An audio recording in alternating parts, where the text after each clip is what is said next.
RG TV ప్రేక్షకులకు నా నమస్కారాలు. నా పేరు కంజల రవికుమార్, వర్ధనపేట బీఆర్ఎస్ పార్టీ సమన్వయ కమిటీ సభ్యుడిని. ఈరోజు కాంగ్రెస్ ప్రభుత్వం పరిపాలిస్తున్న క్రమంలో 4 ఎలక్షన్ క్యాంపెయినింగ్లో భాగంగా వాళ్ళు ఎలక్షన్ మేనిఫెస్టో రిలీజ్ చేశారు. మా ప్రభుత్వం ఏర్పడితే మాత్రం మేము ఖచ్చితంగా మాత్రం ప్రజలకు ఈ 6 గ్యారంటీలతో పాటు 420 హామీలు ఇస్తున్నాము, ఖచ్చితంగా మేము వీటిని అమలు పరుస్తామని చెప్పి తలకు మించిన భారాన్ని నెత్తిన పెట్టుకొని ప్రజలకు ఆశ చూపెట్టి ప్రభుత్వాన్ని ఏర్పాటు చేసుకున్నారు. వాళ్ళు అంతటి చక్కటి ఆలోచనతోటి వాళ్ళు ముందుకొచ్చిందని చెప్పి వాళ్ళు అనుకొని ప్రజలు నమ్ముకొని ఓట్లు వేసి వాళ్లకు పరిపాలన అప్పగించారు. కానీ ఇప్పుడు ప్రజలు ఏ రకంగా ఇబ్బంది పడతారు, ఎంతో మనోవేదనకు గురవుతుండ్రు. గత ప్రభుత్వం మంచిది కాదని చెప్పి ప్రభుత్వానికి ఓటేస్తే ఈ ప్రభుత్వం కూడా మమ్మల్ని ఇంత ఇబ్బంది పెడుతున్నది. త్రాగునీరు లేక, సాగునీరు లేక, పంట పొలాలకు నీళ్లు లేక, కరెంటు లేక ఏ రకంగా ఇబ్బంది పడుతున్నాం. మేము పింఛను పెంచి ఇస్తానని చెప్పిళ్ళు, మహిళలకు 2500 రూపాయలు ఇస్తానని చెప్పిళ్ళు, గృహ చేసి ఇస్తానని చెప్పిళ్ళు, అదే రకంగా పలు కార్యక్రమాలు మాకు పరుస్తానని చెప్పిళ్ళు. ఈ రకంగా మాత్రం లాంఛనంగా మాత్రమే ప్రారంభించలు తప్పితే కానీ వాళ్ళ స్వార్థానికి లాంఛనంగా వాళ్ళు ప్రకటించలు తప్పితే కానీ మళ్ళా రాగానే పార్లమెంట్ ఎలక్షన్ల కోడ్ వస్తుందని చెప్పేసి ముందుగా ప్రజలు నమ్మాలని చెప్పి లాంఛనంగా ప్రారంభించిళ్ళు. కానీ కొనసాగించేది మాత్రం ఇంతవరకు శూన్యం అని ప్రజలు ఖచ్చితంగా గమనిస్తున్నారు. ఖచ్చితంగా ప్రజల కోరికలు తీర్చేందుకు వాళ్ళు ఏ రకంగా అయితే ఆలోచన చేస్తాలో వాళ్ళని నమ్మియాలని, నమ్మించే ఉద్దేశం కాకుండా వాళ్ళకు మంచి చేయాలన్న మనస్తత్వంతో ముందుకొచ్చి వాళ్ళు ఖచ్చితంగా పరిపాలన ముందుకు వాళ్లకు ఇచ్చిన హామీల ప్రకారం అన్ని అమలు చేయాలని చెప్పి నేను ఈ సందర్భంగా తెలియజేస్తున్నాను. ఉద్యోగులకు సకాలంలో జీతం ఇవ్వాలి, ఉద్యోగులకు ఆల్రెడీ 370 ప్రకారం వాళ్ళకి ఎక్కడక్కడ రెగ్యులరేషన్ చేయాలి, వాళ్ళకున్న ప్రాబ్లమ్స్ వెంటనే తొలగించాలని చెప్పి కూడా నేను ఈ సందర్భంగా తెలియజేస్తున్నాను. ఆ రకంగా కాకుండా మనకు షాదీ ముబారక్, కళ్యాణ లక్ష్మి 1,00,000 రూపాయలతో పాటు వాళ్ళు బంగారం కూడా ప్రకటించిండ్రు, అవి కూడా ఇవ్వాలి, 2500 రూపాయలు ఇవ్వాలి, చక్కటి కరెంటు కూడా ప్రభుత్వం ప్రజలకు అందించాలి. ఈ రకంగా అందించకుండా వాళ్ళ స్వార్థానికే వాళ్ళు ప్రజలను ఎప్పుడు నమ్మియాలి, ఎప్పుడు మేము మా యొక్క అవసరాన్ని గట్టెక్కించుకోవాలన్నట్టుగానే చూస్తున్నారు తప్పితే కానీ వాళ్ళకు ప్రజలకు మాత్రం మనం నమ్మిళ్ళు, ఓట్లేసిళ్ళు. గత ప్రభుత్వం మనకి ఎన్ని వాళ్ళు స్కీములు పెట్టినా, సంక్షేమ ఫలాలు ఇచ్చినా కూడా వాళ్ళను ప్రక్కకు పెట్టి మనకే పట్టం కట్టిల్లన్న ముచ్చట మాత్రం కాంగ్రెస్ ప్రభుత్వం వాళ్ళు మాత్రం గమనించాలని చెప్పి ఈ సందర్భంగా నేను తెలియజేస్తున్నాను. ఈ యొక్క తెలంగాణ రాష్ట్రం ఏర్పడ్డ కానించాలి ఈ పార్టీలో ఉన్నవాడు ఆ పార్టీలకు, ఆ పార్టీలో ఉన్నవారు ఈ పార్టీలోకి ఈ రకంగా జంపులు చేస్తూనే ఉన్నారు. నాయకులు అనేటోళ్ళు స్వార్థపరులు, కార్యకర్తలు, ప్రజలు మాత్రం ఆ రకంగానే నిలకడగా ఉన్నారు.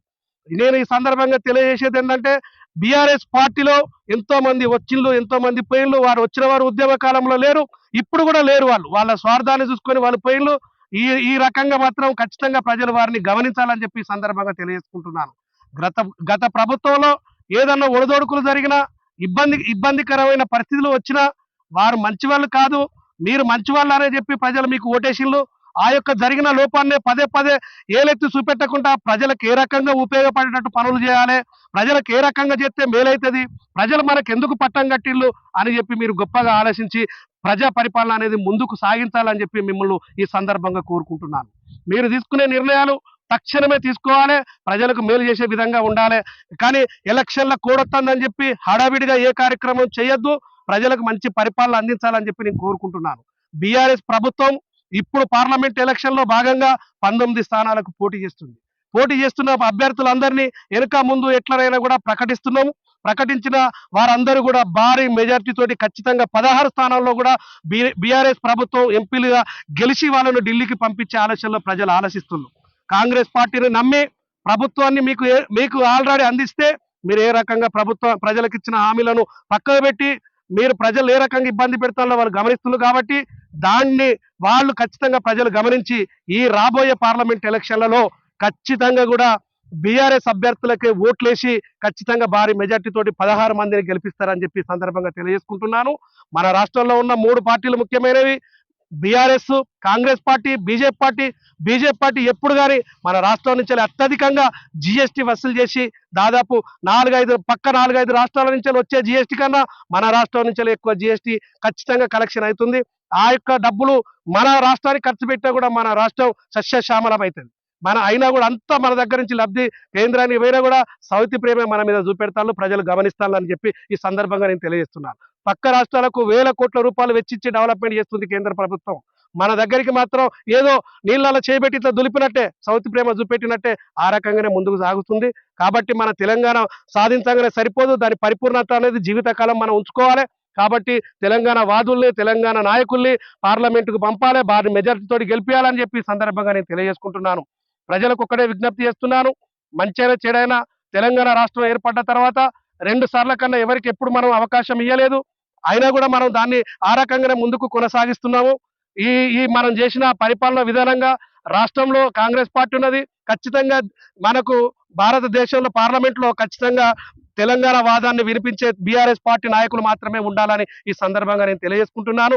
పార్టీల నుంచి వెళ్ళి వచ్చిన నాయకులు వాళ్ళ స్వార్థానికి ఈ పార్టీలు ఉంటే ఆ పార్టీలకు, ఆ పార్టీలు ఉంటే ఈ పార్టీలకు ఎంతమంది వస్తున్నారు పోతున్నారు, అది కూడా ప్రజలు గమనించాలని చెప్పి ఈ సందర్భంగా నేను తెలియజేసుకుంటున్నాను.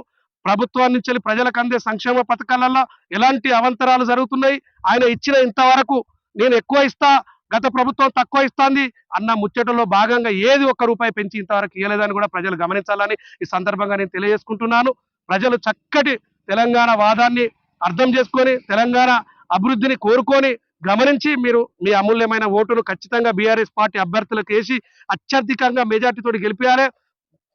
మన వరంగల్ పార్లమెంటు అభ్యర్థి డాక్టర్ కడియం కావ్యను భారీ మెజార్టీ తోటి గెలిపించి మనం పార్లమెంట్కి పంపాలని ఈ సందర్భంగా తెలియజేసుకుంటున్నాను.